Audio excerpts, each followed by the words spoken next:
और गंगा जी के संयोग से एक पुत्र ने जन्म लिया। महाराज शांतनु बड़े खुश, मेरे घर में बेटा आ गया। लेकिन घर में बधाई बनने लगी, स्त्रियां नृत्य कर रही हैं। उन सबको छोड़ करके गंगा जी ने वो अपना मासूम बालक गोदी में उठाया और चलने लगी।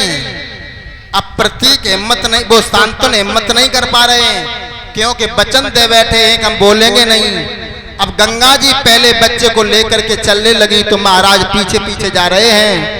क्या किया गंगा जी ने? गंगा जी के किनारे जाकर के क्या किया है?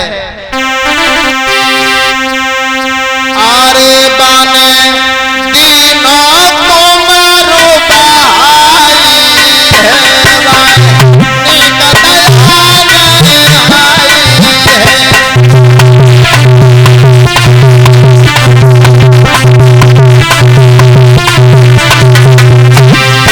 महाराज प्रतीक के पुत्र शांतनु देखते रह गए।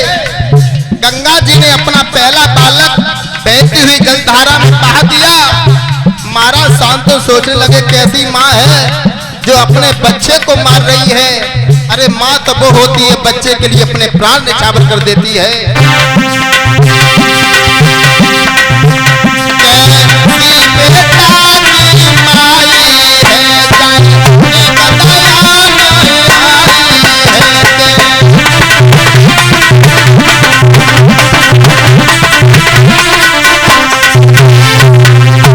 आज गंगा जी ने अपने पहले पुत्र को बहते हुए जल में बहा दिया।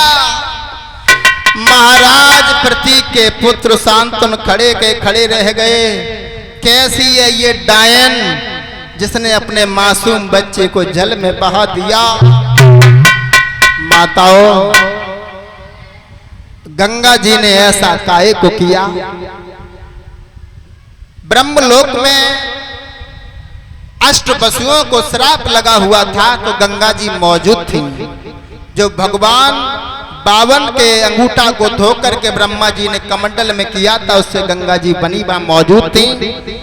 अष्ट वसु जब रोने लगे तो गंगा जी बोली, तुम आठ वसु चिंता मत करो, तुम्हें श्राप लगा है, तुम मृतलोक में जाओगे, हम जाते ही जाते तुम्हें मार दूंगी, तुम्हारा श्राप भी पूरा हो जाएगा, काम भी हो जाएगा, जल्दी लौट आओगे। वही वसु बारी बारी से गंगा जी के गर्भ से आते हैं। पहला पुत्र आया, जल में बहा दिया, शांतनु कुछ नहीं बोले। दूसरा बालक आया यज्ञपति जी, गंगा जी ने उसको भी बहा दिया। तीसरा आया, वो भी बहा दिया। अब बताओ महाराज शांतनु कब तक रोकते? एक बाप की आत्मा कब तक रोकती अपने आप को? इसी तरीका से कि एक एक कर मात ने बेटा मारे साथ, और फिर भी शांतनु भूप ने छोड़ो नाए साथ। 7 बेटा गंगा जी में बहा दिए हैं गंगा जी ने। अब 8वें बेटा का नंबर आया तो महाराज शांतनु बड़े खुश है, मेरे घर में 8वां पुत्र आ रहा है। लेकिन जैसे ही 8वें पुत्र ने जन्म लिया, गंगा जी ने उस बच्चे को भी गोद में उठाया और गंगा की तरफ बढ़ने लगी। और जैसे ही बहाने के लिए तैयार हुई, सोई शांतनु महाराज चिल्ला करके बोले, ठहर जा, कैसे है तू माँ जो अपने बच्चों को मारती जा रही है? अरे माँ तो वो होती है जो अपने बच्चे के पीछे हर दीवार से टकरा जाती है। और जो महाराज ने रोका, गंगा जी खड़ी की खड़ी रह गई, टोक दिया। महाराज शांतनु बोले हैं,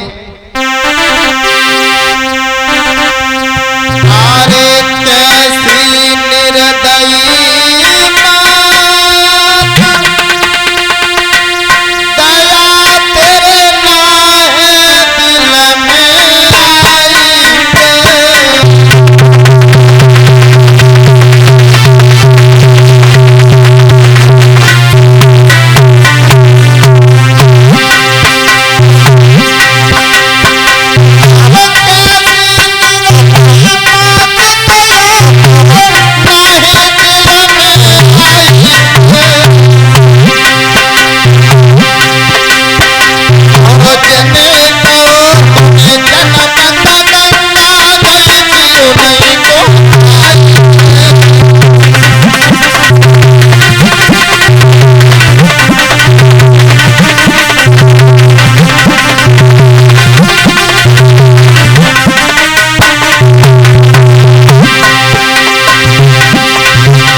लगे ठहर जा, तूने 7 बेटा मार दिए, इसको भी मारने जा रही है। गंगा जी कहने लगी, टोक दिया, शादी से पहले क्या वचन दिया था, अब तुम रहो, इस बच्चे को भी रखो, मैं तो जा रही हूं। गंगा